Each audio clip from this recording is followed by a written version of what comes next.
Hello, hello, hello, what ho! Welcome back to another exciting adventure of The Plain Truth. I'm your host, Travis Finlay. Gonna get to the place where I was looking to get. Here. Okay. So, now let's see what this focal length is.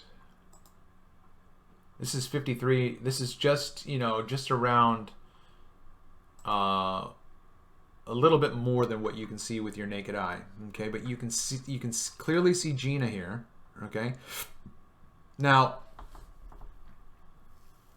it would be nice if I would go through all my footage and find all of my images of Gina from Emmawood State Beach, but that is a very tedious task and would take a lot of time to do that. And I actually started doing a bit of that yesterday, and I was just like, oh my god, this just takes forever. So I love taking these pictures, and I actually love looking back through them, but it's when you change gears and make it clinical, you know what I mean? It's not as fun. So what I'm going to do right now is I'm going to create a simulation of an Inferior Mirage with Gina, okay? Because this is the location where Gina is at. And I had been going through some of Andrew Thomas Young's data on Mirage simulations. The one thing that frustrates me about Andrew Thomas Young is that he doesn't use real life images. He creates manufactured images like this triangle. Okay, this is Gina basically, right? This is Gina. But he just creates simulations, and the reason why I don't appreciate these very much is because this is not reality. Okay? He has nothing upon which to base this. And if he does, he doesn't show it. Okay? So he has to create, I mean, that's what modeling is, right? Modeling is creating something that can't be experienced by another person so that you can demonstrate to that person what you experienced. So let's let me try to see this real quick. I'll go back. Here we go. Here we go. Here we go. Here we go. Here we go. Here we go. Okay. So what I started doing yesterday was I started trying to take what he simulated here and make my own illustration of reality. And I started thinking, well, why don't I just use pictures that I have? Because that was my criticism. I'm like, why are you showing us a triangle? Show us something in reality. Okay, so let me go back. Okay, here's looming, towering, stooping, and sinking. Okay, these are all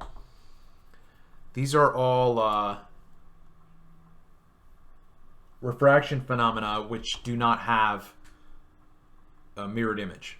Okay, so what we have right here is a gross distortion of the Earth. I mean, this is not even a sphere. This is a crazy drop. Here's the object.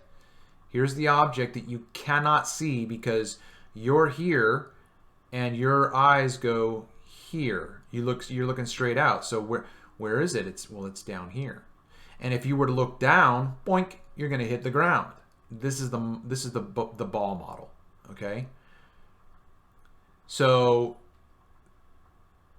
how are you going to see this object? If I go out and take a picture one day and there's nothing here for me to see, why don't I see it? Because physically, here's the zero. The zero, that is my eyesight. There is nothing here for me to see. Because the object physically is hundreds of feet below. Because on the globe model, it drops. Okay? Or does it hump? Does it drop or does it hump? So I go out one day and all of a sudden, boink, I see something. Wait a minute. Why didn't I see that one day? Why wasn't that there yesterday? Okay.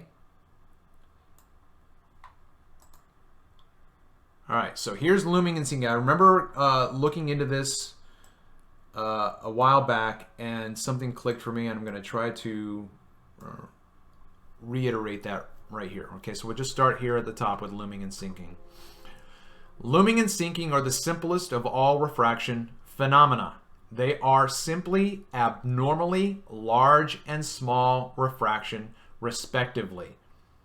As was first shown by Lambert, a constant density gradient in the lower atmosphere produces only vertical displacement of distant objects, not a distortion.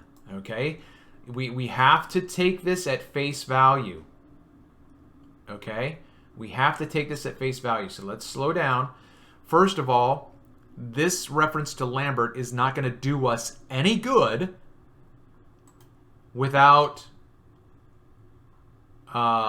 looking it up. And I think that it's probably just going to be a bibliographic reference, right? So here's his bibliography here. Lambert's refraction monograph in the 18th century. Okay, so it's in French, blah blah blah. So there's not going to be anything really here that's going to be helpful for us. Okay, because it's not a primary reference for us.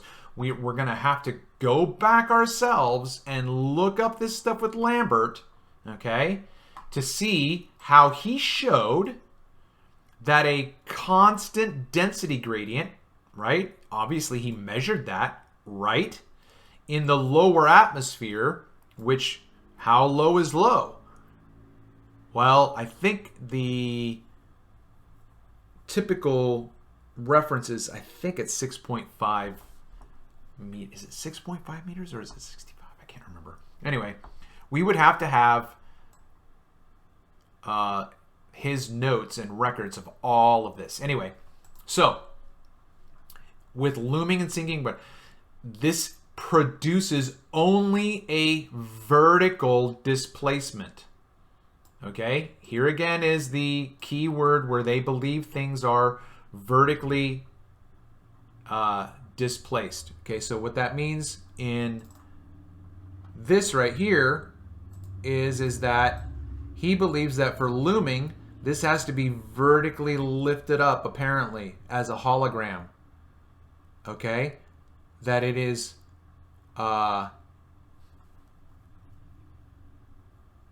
displaced vertically.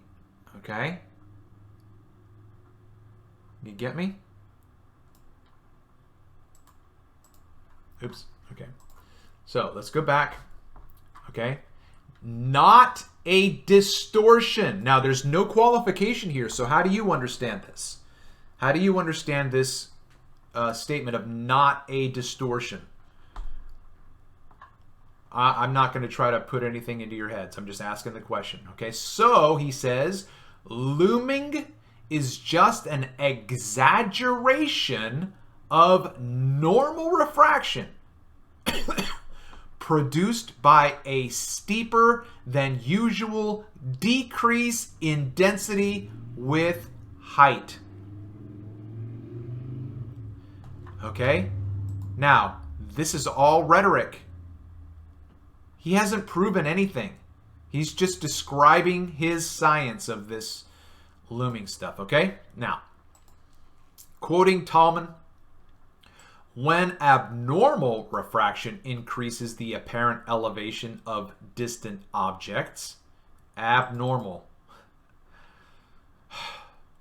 When abnormal refraction increases the apparent elevation of distant objects, often lifting above above the horizon, things normally below it. Now, above the horizon, not to the horizon, above.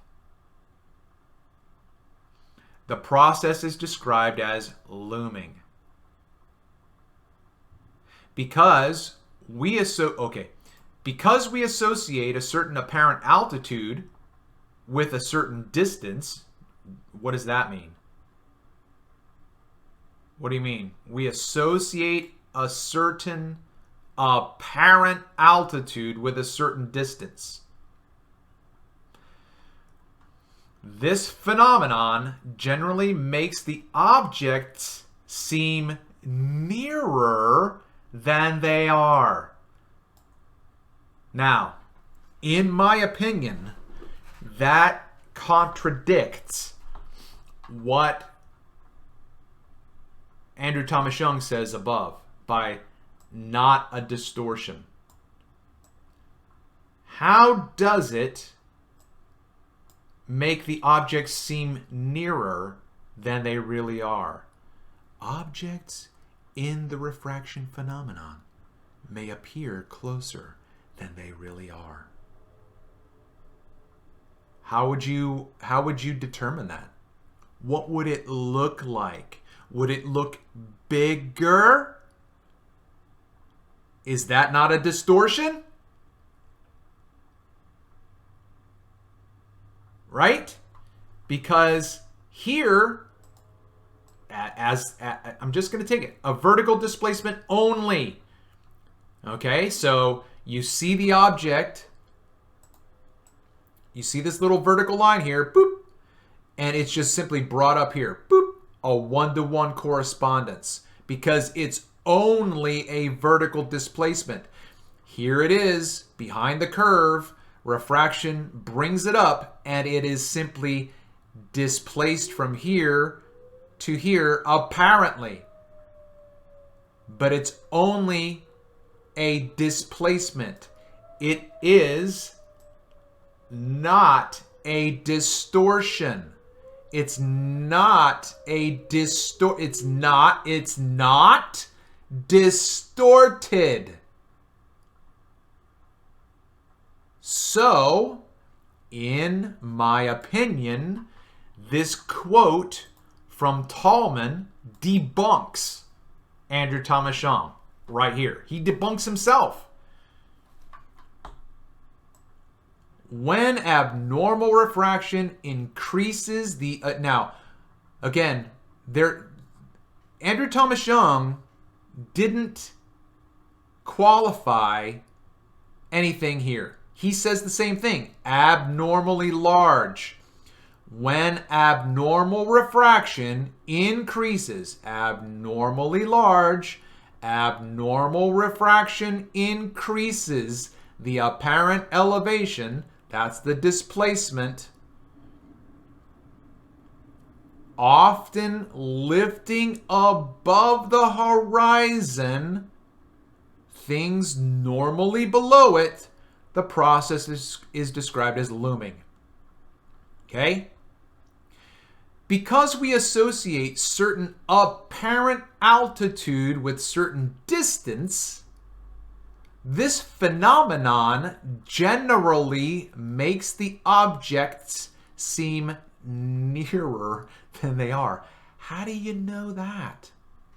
How do you know it's making the object seem nearer? How do you know?